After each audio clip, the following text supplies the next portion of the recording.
Hey there, Grumpy Old Fart here. I'm doing a Recon the Role-Playing Game story. I'm doing a Recon the Role-Playing Game story, and I'm titling this one the Creighton Cleanup. I was playing in my friend Earl's game along with my friends Larry, Jerry, Kevin, Bobby, and John.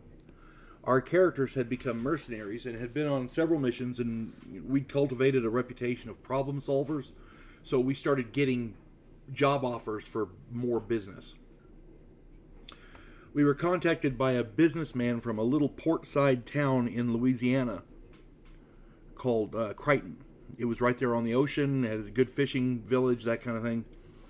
He was running, this guy, his name was Charlie Mays. He was running for mayor against the corrupt mayor that was running the town.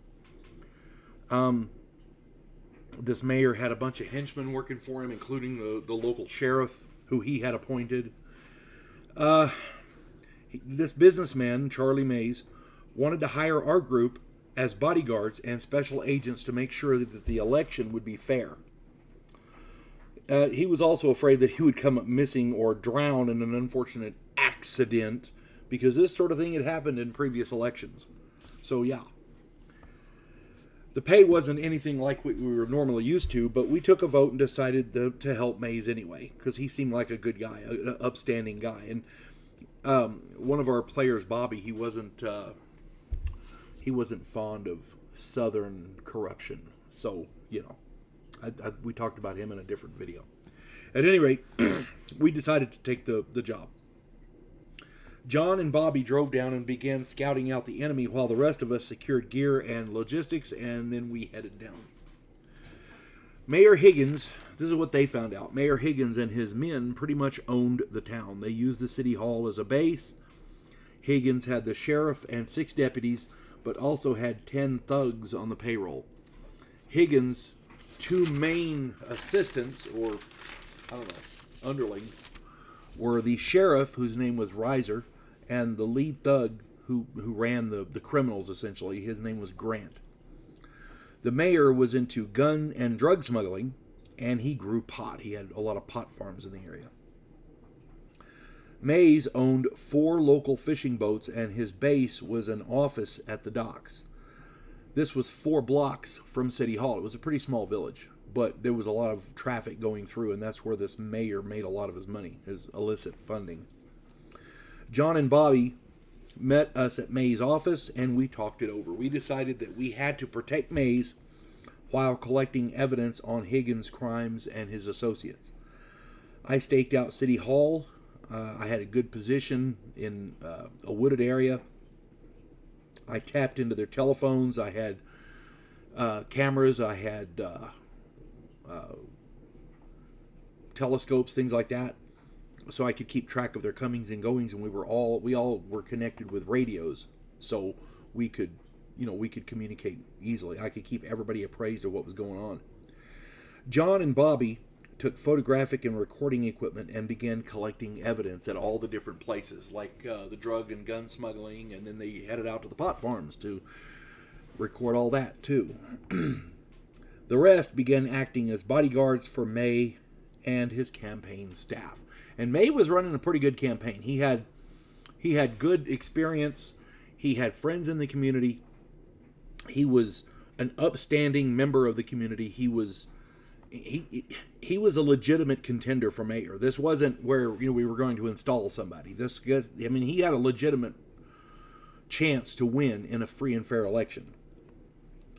So we got evidence on their smuggling and pot farms, and I figured out who was on Higgins' payroll, who on the town was helping him. After one of the pot farmers spotted John and followed him back to Mays, Grant and the other 9 thugs drove down to the docks to deal with us. Now, I was on the radio, and I saw what was going on. I warned Mays.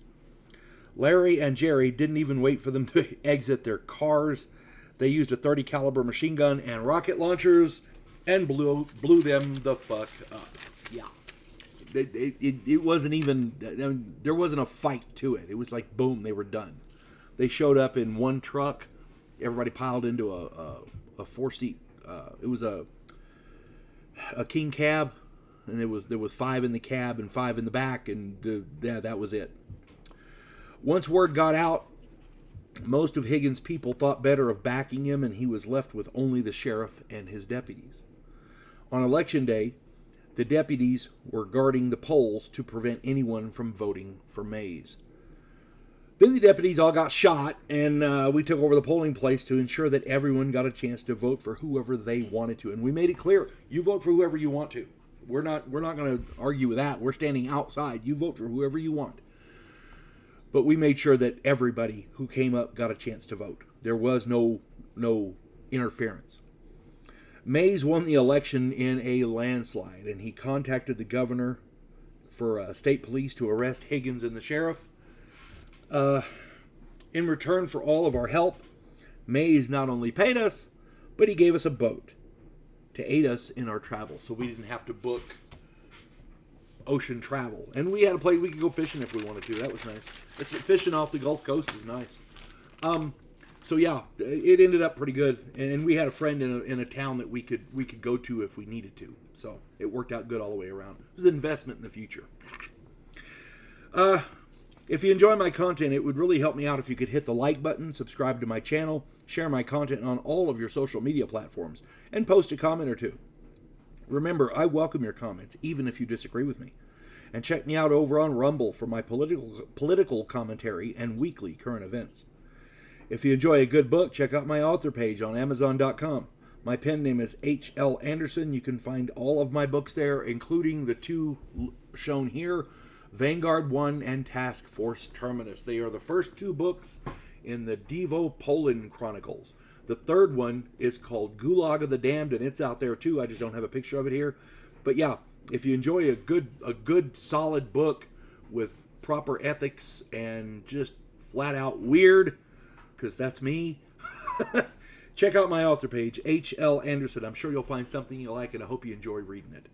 Hope this finds everybody well. You folks have a good one. God bless one and all.